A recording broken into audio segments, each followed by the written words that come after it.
Senior lead consultant Yashoda hospital hitech City critical care విభాగం నుంచి. ఈరోజు మనం ఇక్కడ ఎందుకు కలుసుకున్నాము అంటే ఎక్మో అనే దాని గురించి అవగాహన అనేది చెప్పడానికి కలుసుకుంటున్నాము. ఒకటి ఏంటంటే ఎక్మో అనేది ఎక్స్ట్రా కార్పోరియల్ మెంబ్రేన్ ఆక్సిజనేషన్ అంటాము. అది బేసిక్గా మనకు వెంటిలేటర్ వరకే చాలామందికి అవగాహన ఉంటుంది. వెంటిలేటర్ మీద కూడా మనము సపోర్ట్ చేయలేని పక్షంలో వెంటిలేటర్ పైన మనం ఊపిరితిత్తులు కానీ గుండెని కానీ సపోర్ట్ చేసే పరికరాన్ని ఎక్మో సపోర్ట్ అంటాం. ఇందులో ఏంటంటే మనం దీని గురించి ఎందుకు మాట్లాడుకున్నామంటే చాలామంది వెంటిలేటర్ పెట్టాము, వెంటిలేటర్ తర్వాత మనం ఇంకేం చేయలేమని అక్కడ ఆగిపోతాం. కానీ అలా లేదు. ఇప్పుడు ప్రపంచం చాలా వేగంగా పరిగెడుతుంది. అందులో మన భారతదేశం ఇంకా ముందుగా వేగంగా వెళ్తుంది. అందులో మనం యశోద హాస్పిటల్ హైటెక్ సిటీ అనేది ELSO extra corporate life support organization అనేది ప్రపంచవ్యాప్తంగా ఇలాంటి సెంటర్స్ని గుర్తించే భాగంలో మనము భారతదేశంలో only centre platinum certified centre. అంటే ఏంటంటే మనం ఎన్ని చేస్తున్నాము, ఎంత అవుట్కమ్ ఉంది, ఎంతమంది బ్రతికి బయటకు వెళ్తున్నారు అనే డేటా ద్వారా మనకి ఇచ్చే ఒక గుర్తింపు ఇది. ఈ గుర్తింపు అనేది ప్లాటినం సర్టిఫికేషన్ అనేది హైయెస్ట్ లెవెల్ ఆఫ్ సర్టిఫికేషన్ మనకి ఇక్కడ. అయితే ఇందులో మనం తెలుసుకోవాల్సింది ఏంటి అంటే కనుక ఏదైనా ప్రాబ్లంతో ఊపిరితిత్తులు కానీ గుండె కానీ పని చేయనప్పుడు మనం ఎక్మో అనేది పెడతాము. ఊపిరితిత్తులు పని చేయనప్పుడు వివి ఎక్మో అంటాము, వీనో వీనస్ ఎక్మో. గుండె సరిగ్గా పంపింగ్ తగ్గిపోయినప్పుడు వీనో ఆర్టీరియల్ ఎక్మో అనే ద్వారా మనం ఇది సపోర్ట్ చేస్తాం. అయితే ఇది ఇక్కడ పెట్టచ్చా అనేది ఫస్ట్ క్వశ్చన్ మనకి.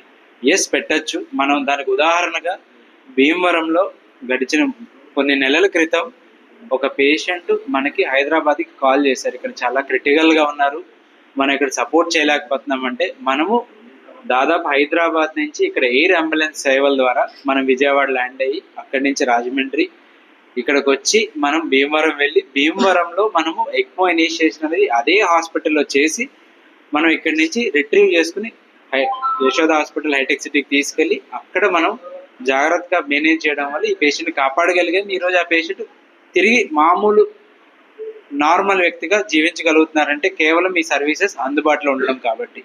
సో మనము ఇలాంటి రోడ్డు ద్వారా కానీ లేదా ఫ్లైట్ ద్వారా ఎయిర్ అంబులెన్స్ సర్వీసెస్ ద్వారా కానీ ఎక్కడున్నా మన భారతదేశంలో కానివ్వండి లేదా వేరే దేశాల నుంచి కూడా పేషెంట్ రిట్రీవ్ చేసుకుని వచ్చి మనం ఇక్కడ మేనేజ్ చేయగలుగుతున్నాం.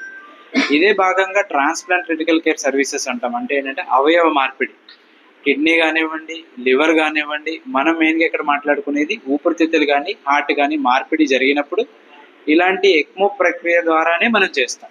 ఇలాంటి సర్వీసెస్ మనం ఐసీయూ కానీ ఇన్ఫెక్షన్ కంట్రోల్ కానీ ఇవన్నీ చేయగలుగుతున్నాం కాబట్టి మనం ఈ రోజు నాడు ఈ అవయవ మార్పిడి అనేది చేయగలుగుతున్నాం. అండ్ మనం కామన్గా వినేది ఏంటంటే రూరల్ సైడ్ కూడా అంతా కూడా పారాక్వెట్ అనే పాయిజన్ ఉంది. రీసెంట్గా న్యూస్ కూడా అదే బ్యాన్ అయిందని. కానీ ఇప్పటికీ కూడా అది అగ్రికల్చరల్ సైడ్ ఉన్న ప్రదేశాల్లో బాగా వాడుతూ ఉంటారు. సో జనరల్గా ఏం చెప్తారంటే అది తీసుకున్న వాళ్ళు సర్వైవ్ అవ్వరు, 100% చనిపోతారు. అలాంటిది ప్రపంచంలో మనం పీడియాట్రిక్ అంటే చిన్న వయసులో ప్రపంచంలో మనము ట్రాన్స్ప్లాంట్ చేసిన ఫస్ట్ పేషెంట్ మన యశోద హాస్పిటల్ హైటెక్ సిటీలో చేశాం. ఇది రికార్డ్, ఎక్కడా కూడా ప్రపంచంలో ఎక్కడ జరగలేదు. మనం చేసి ఈరోజు ఆ బాబు హెల్తీగా ఉన్నాడు అంటే కనుక ఇది ఎక్మో పెట్టుకోవడము, ట్రాన్స్ప్లాంట్ చేయడం, మళ్ళీ నార్మల్ లైఫ్కి తీసుకురావడం.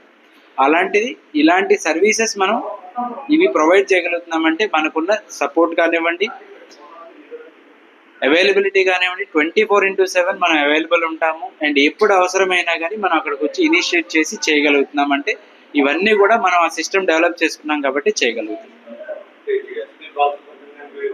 అంటే ఇది చాలా పెద్ద మెషిన్, ఇది పెడితే చాలా ఖర్చు ఎక్కువ అవుతుంది అనే అపోహ ఎక్కువ ఉంది కాబట్టి దాని గురించి చెప్తున్నాను. అంటే ఇది మనం సుమారు 30-40 రోజులు రన్ అయిన పేషెంట్స్ కూడా ఉన్నారు. ఒక ప్రెగ్నెంట్ పేషెంట్ మన దగ్గరికి సివియర్ ఇన్ఫ్లుయెన్జా నిమోనియాతో వచ్చి గుండె ఫెయిల్ అయ్యి మనం ఎక్మో ఇనిషియేట్ చేసి డెలివరీ చేసి బేబీని కాపాడి ఇదే పేషెంట్ మన దగ్గర సుమారు 42 రోజులు ఉన్నారు. అవగాహనకి ఈ పేషెంట్ వాళ్ళ భర్త కేవలం నార్మల్ ఒక షాప్ రన్ చేసుకుంటారు, అంటే కిరాణా షాపు కొట్టు మెయింటైన్ చేసే అతను. మేము ఎప్పుడు కూడా ఆయన సర్వైవ్ అవుతుంది అనేది కాదు కదా, ఆయన ఖర్చు భరించగలదా అనే డౌట్ ఎక్కువ ఉండేది మాకు. అలాంటిది ఆయన 42 రోజులు భరించగలిగాడు. 42 రోజుల తర్వాత బేబీ హెల్తీగా ఉంది, మదర్ హెల్తీగా ఉంది. ఆయన ఇద్దరిని కాపాడగలిగాడు. మన దగ్గరికి వచ్చినప్పుడు ఆవిడ saturation oxygen level 60%.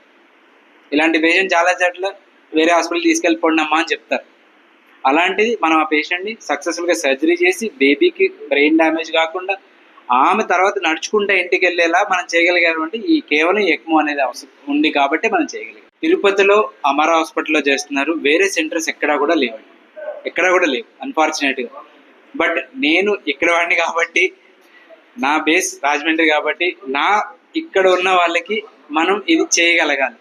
We have to do something back and give back to the society. ఇది నా మెయిన్ ఉద్దేశం.